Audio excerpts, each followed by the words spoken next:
Nethroi, Apex of Death. I had a friend of mine request a deck build for this. So this is the deck that I built for him, and let's see what he thinks of it. This is my own personal copy of Nethroi. Foil, full art, quite beautiful. Sorry, friend, this is not a card that I am parting with, but we just really need to understand what Nethroi does so we can understand why the deck is built the way that it is. Nethroi is a 5/5 with Death Touch and Lifelink, costs 2, and Abzan has an ability Mutate 4 for a Selesnya and 2 black. And whenever this creature mutates, return any number of target creature cards with total power 10 or less from your graveyard to the battlefield. So Nethroi is a reanimation deck, and a potentially powerful one at that. Now, Mutate only works on non-human creatures, so let's start talking about the deck and looking at Nethroi, and let's see what kind of synergies we can abuse with her. Her? Looks like a her to me. I don't know. Maybe it's not. It's awesome. That's what it is. Starting off, there's the deck in total. We're going to start off basic with our basic ramp package. It's going to be a little different than my other videos. I'm kind of going backwards here, but just keep track with me. And we will go from there. This deck does have a counter sub-theme, so it seems fitting to start off with Rishkar Pima Renegade, a low power creature, 2 power, 2 toughness, for 2 and a green. And when he enters the battlefield, you're going to put a 1/1 counter on each of up to 2 target creatures, and creatures that have a counter on them can tap for a green mana. So he is good early game ramp. Next, we have Fabro Elder. This is a 0 power creature, which is quite interesting with Nethroi, because being 0 power, you can just snap it right back from the graveyard. Fabro Elder, 1, a green and a white, with a Vigilance, gets +1/+1 for each color among permanents you control. And for each color among permanents you control, it can tap to add 1 mana of that color. Quite useful. Incubation Druid works quite well with Rishkar earlier. 1 and a green for a 0/2, something that you can easily, almost for free, actually, absolutely for free, you can get back with Nethroi. You can tap it to add 1 mana of any color of a land that you could produce. Now, if it has a 1/1 counter on it, you can add 3 of that mana instead, and you can adapt it for 5 mana. Pay 3 and 2 green, and you adapt 3, and it gets 3 +1/+1 counters. Next, it would be a shame to not include this card in every commander deck ever built. Followed up by our trifecta of signets. No, our quadfecta of signets. Arcane Signet, Golgari Signet, Orzhov Signet, and Selesnya Signet. These are relevant because they are artifacts. They're not going to be affected by some of the cards I will show later. Followed up, we have the Diamond series, Moss Diamond, Charcoal Diamond, and Marble Diamond. And moving on right away from our ramp package, we're going to walk right into our board wipe package. Classic Wrath of God.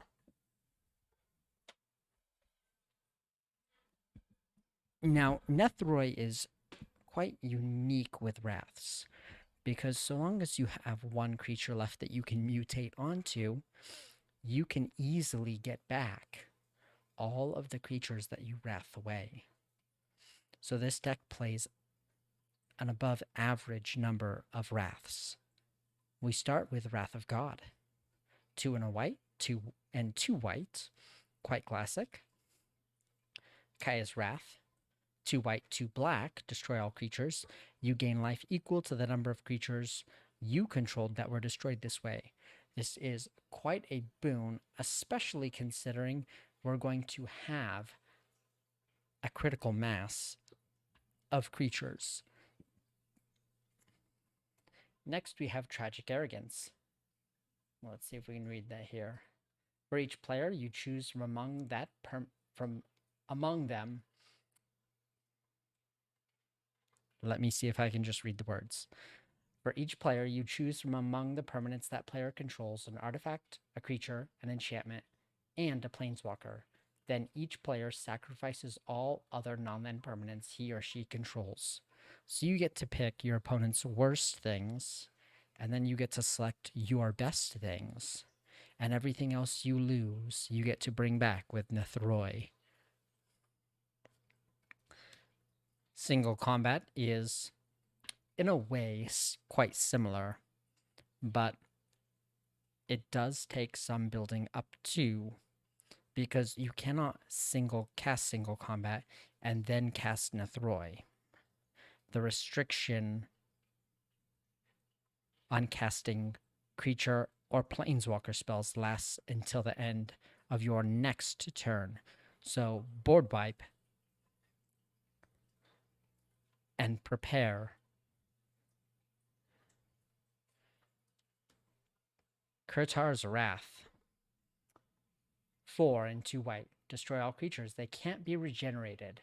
But if you have Threshold, if 7 or more cards are in your graveyard, instead destroy all creatures, then put 2/1/1 white spirit creature tokens with flying on the battlefield. Creatures destroyed this way can't be regenerated. Now this is quite beneficial because it puts 2 non-human creatures onto the battlefield if you have Threshold. This is an ideal way to get Nethroi back. Kitar's Wrath. Nethroi. You don't even have to have a creature in your hand. Phyrexian Rebirth. 4 and 2 white. Destroy all creatures, then create an XX colorless horror artifact creature token, where X is the number of creatures destroyed this way. Another wonderful Nethroi mutate target, a non-human, but it's going to be massive. And as you recall, Nethroi did have lifelink. Necromantic Selection.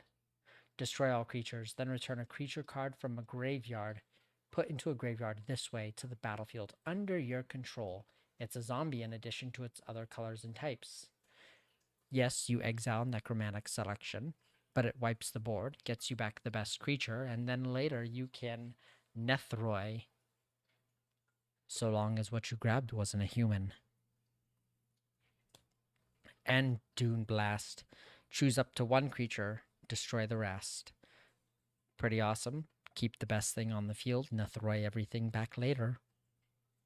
Moving on from our board wipes, we go to our single target removal. Let me adjust my lighting here.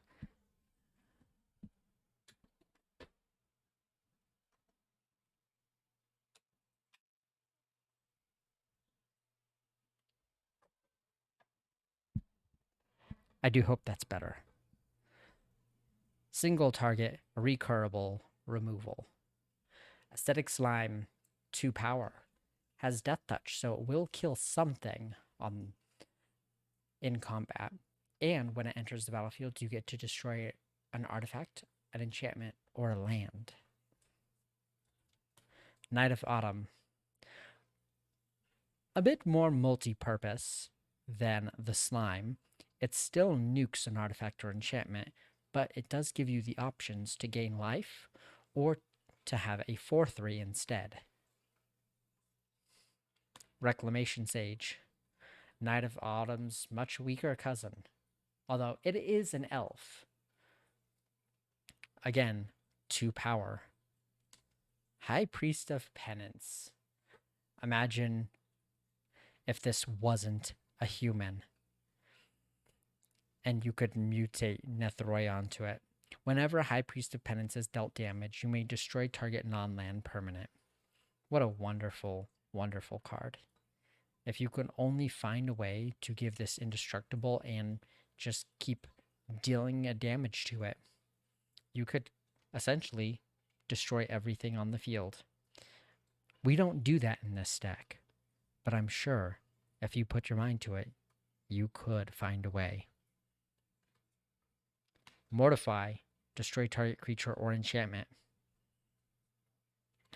Gemraiser. Another mutate target, because Nethroi does read whenever this creature mutates. So why not mutate, blow up another artifact or an enchantment, and have a 4/4 with reach and trample as well.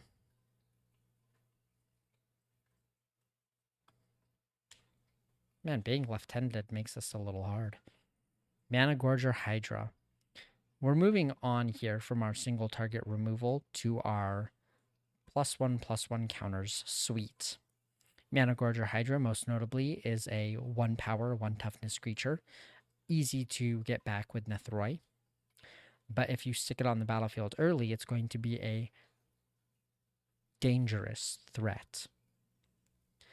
It has trample, and whenever a player casts a spell, it gets a +1/+1 counter.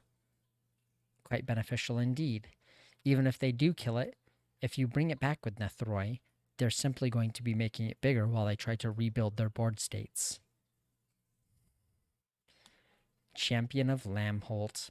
Another 1 power, 1 toughness creature. An easy card to select to get back with Nethroi.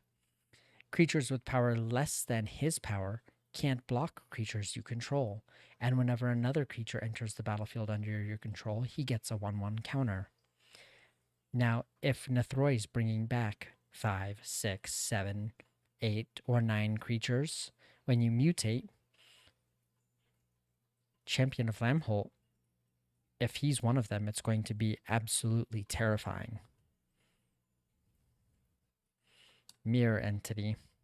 This isn't a counters, but this is a valuable mana sink, making the base power toughness of all your creatures is being X is going to be phenomenal. However, you cannot mutate onto the mirror entity because it is technically a human. But it is going to be quite powerful, turning all of your creatures into massive beat sticks. Anafenza, Kin Tree Spirit. Another 2 power, 2 toughness, and only 2 white to cast. Whenever another non-token creature enters the battlefield under your control, bolster 1. This plays quite well with Nethroi, mutating, grabbing half a dozen creatures from your graveyard and dumping them onto the field, triggering Anafenza multiple times and making all of your creatures much bigger. Abzan Ascendancy.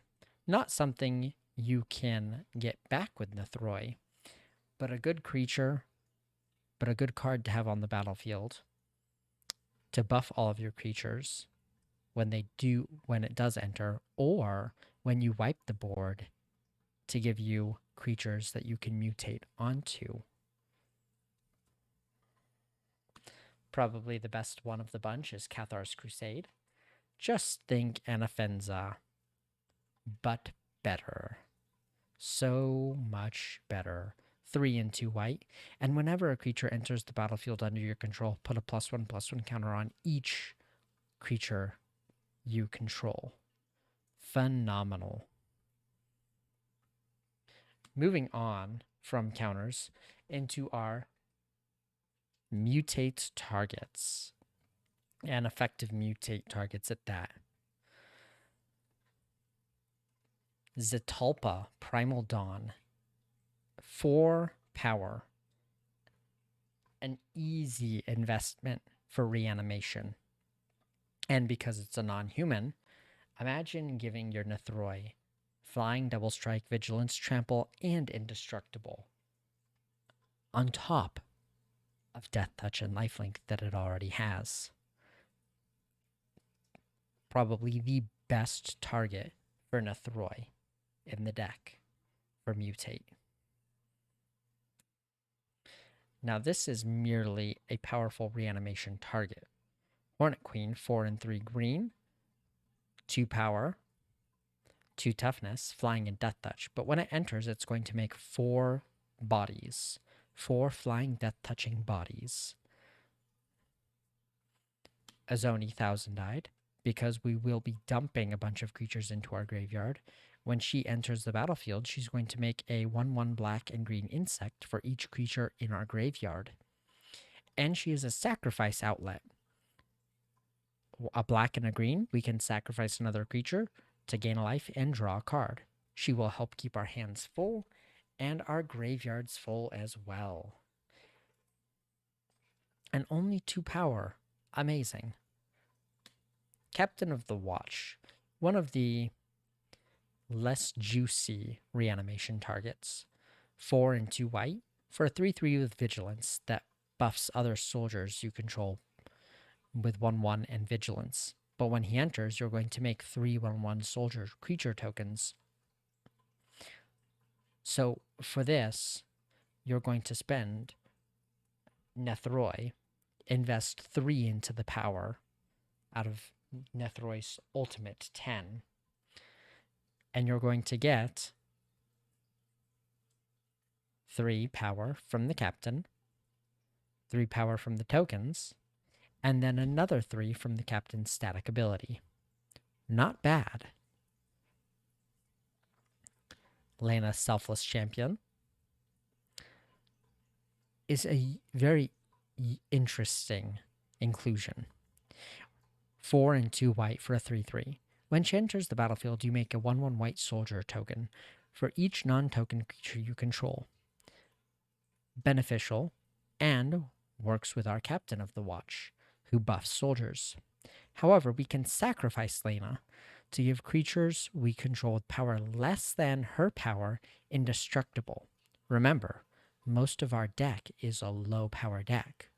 So when they go to wipe our board, when we don't want it, we can sacrifice Lena to keep everything safe so we can kill our opponents. Regal Caracal, 3 power, makes 2 1/1 tokens, but they have lifelink, and she does buff our other cats by +1/+1 and give them lifelink as well. 3 and 2 white, not bad, and 3 power is not going to be terrible to invest with our 10 power total that we get from Nethroi. Gonti, Lord of Luxury, 2 power, an easy investment. And for 2 and 2 black, if he dies, it doesn't matter. We've already got a card from our opponent's library, so we can easily reanimate him, get another card. If he dies, then we can always reanimate him again with Nethroi and just keep looping the value. Odric Lunarch Marshal is a human for 3 and a white, a 3/3. But remember all of those keywords we were reading off Zetalpa? As a matter of fact, Nethroi itself has Death Touch and Lifelink. At the beginning of each combat, Odric is going to give creatures we control first strike until end of turn if a creature we control has first strike. The same is true for flying, death touch, double strike, haste, hexproof, indestructible, lifelink, menace, reach, skulk, trample, and vigilance. All of those creature tokens we're going to make are going to get pretty scary. Pretty quickly. Thank you, Odric, for sharing all of those abilities. Rakshasa Death Dealer. Green and a black for a 2/2 cat demon. Green and a black, we can give him +2/+2 until end of turn, or a green and a black, and we can regenerate the Death Dealer. What an amazing target. We can regenerate our commander and keep it on the battlefield. Pretty useful, wouldn't you think? Even better, Fleecemane Lion. Why not have our commander be a 6/6 with hexproof and indestructible? Pretty useful, don't you think? Now we're getting into a more interesting suite of cards. The 0 power creatures. Newscraft Mob starts this off. 4 and 2 black for free with Nethroi mutating. We can get back a 5/5 that makes 2/2 zombies whenever a player casts a spell. For free, we get this back. Drakestown Forgotten enters the battlefield with X/1/1 counters, where X is the number of creature cards in all graveyards. You can pay 2 and a black and remove a counter from him to give another creature -1/-1. Because we will be wiping the board at least a few times, Drakestown Forgotten is going to get quite large, and it's free to get back with Nethroi. Geist-Honored Monk is not necessarily free. Its power and toughness are equal to the number of creatures we control. But when it enters the battlefield, you get to put 2/1/1 white spirit creature tokens with flying onto the battlefield. And it has vigilance. So if we have 2, 1 or 2 creatures, it's an easy enough card to get back with Nethroi. Custody Soulbinders. It enters the battlefield with X +1/+1 counters on it, where X is the number of other creatures on the battlefield. And we can pay 2 and a white, remove a 1/1 counter from it, and make a 1/1 white spirit token with flying. And again, 0 power. This is free to get back with Nethroi. Dagger the Adamant. Fitting into our +1/+1 counter scheme, he has no power, yet he enters the battlefield with 4 +1/+1 counters. And he lets us move our +1/+1 counters around from one creature to another. 0 power protection, Hornet Nest. Whenever Hornet Nest is dealt damage, put that many 1/1 green insect creature tokens with flying and death touch onto the battlefield. Will this die early? Yes. Will we get it back at no penalty? Oh, yes. And it's going to make lots and lots of scary blockers. Moving on from our 0 power package, we're getting on to our sacrifice package.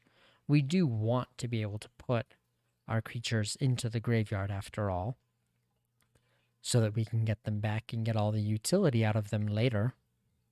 3, a black and a green for Brood Butcher. A 3/3, not the most ideal target to get back with Nethroi, but when he enters the battlefield, we'll make a 1/1 colorless Eldrazi Scion that we can sacrifice for 1 mana. But we can also pay A green and a black can sacrifice a creature to give another creature -2/-2 until end of turn.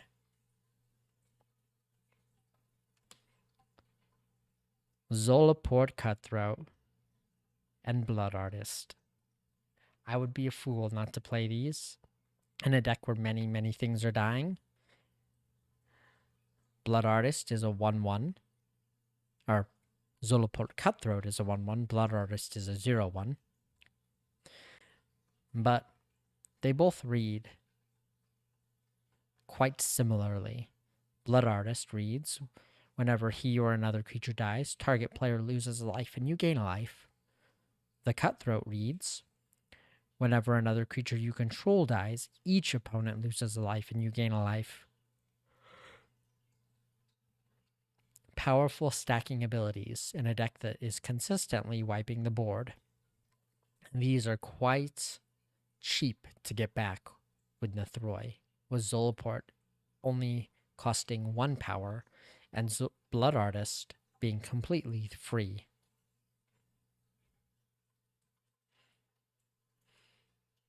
Next on our sack outlet, Priest of Forgotten Gods, a 1/2 for 1 and a black. You can tap him and sacrifice 2 other creatures. Any number of target players each lose 2 life and sacrifice a creature. You add 2 black and draw a card. Quite useful, forcing your opponents to lose creatures while you ramp yourself and fill up your hand, and fill up your graveyard for Nethroi later. Viscera Seer, the all-star sack outlet. 1 black for a 1/1. Sacrifice a creature to scry 1. Set up your library, fill up your graveyard. You're gonna have a good time. Moving on, we have our card draw suite. Wall of Blossoms, 1 and a green for a 0/4. When he enters the battlefield, you draw a card. 0 power means this is a free draw with Nethroi mutating. Satyr Wayfinder, entering the battlefield, putting a land from among 4 cards into your hand. The rest go into your graveyard. A good way to stock up for Nethroi's mutate. Mulch, Satyr Wayfinder, without a body, but it puts all lands revealed from the top 4 into your hand. Painful Truce, 2 and a black. Converge, draw X cards and lose X life, where X is the number of colors of mana spent to cast Painful Truce. A useful card in a deck where you will be gaining life. Pay 3 mana, draw 3 cards is quite a good benefit. Jared's Orders, not exactly card draw, but you will get to search your library for 2 creatures. 1 goes to your hand, 1 goes to your graveyard. This is very good with Nethroi, being able to mutate and easily get whatever you dump right on back.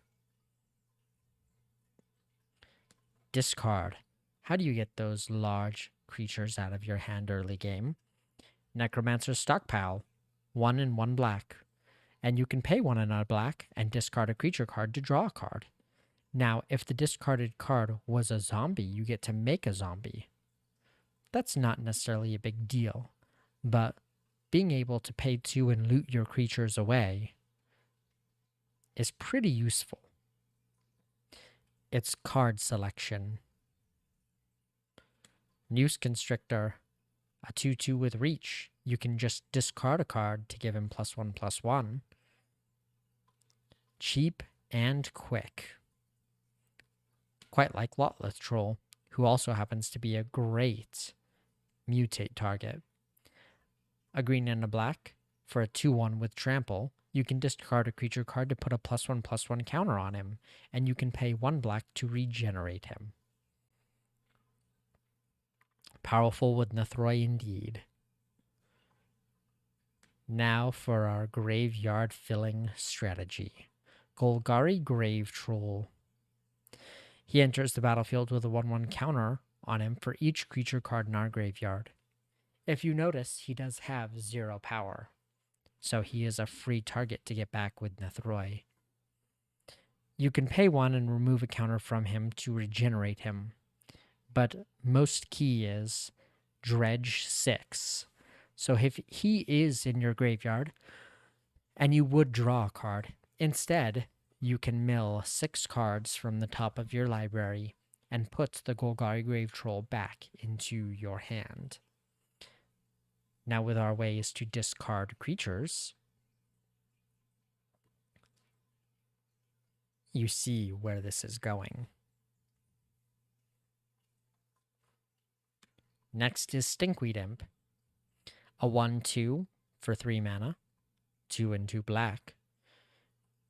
He has flying, and whenever he deals combat damage to a creature, you destroy that creature. But he has Dredge 5. He'll block and protect you for a while, and then when he dies, or when you sacrifice him, you can then later on skip your draw, fill your graveyard, and get back this fantastic imp. And finally, the last card in the deck, with no real powerful purpose, is Obzidat's Aid. 3 and a white and a black. Return target permanent card from your graveyard to the battlefield. A simple and powerful reanimation card for any permanent. Quite useful. And that is Nethroi, Apex of Death. Now, this deck does come in around $82 on the TCG player average. Let me know what other cards you would include in this build. What cards do you think just didn't make the cut? Thank you all, and have a wonderful day.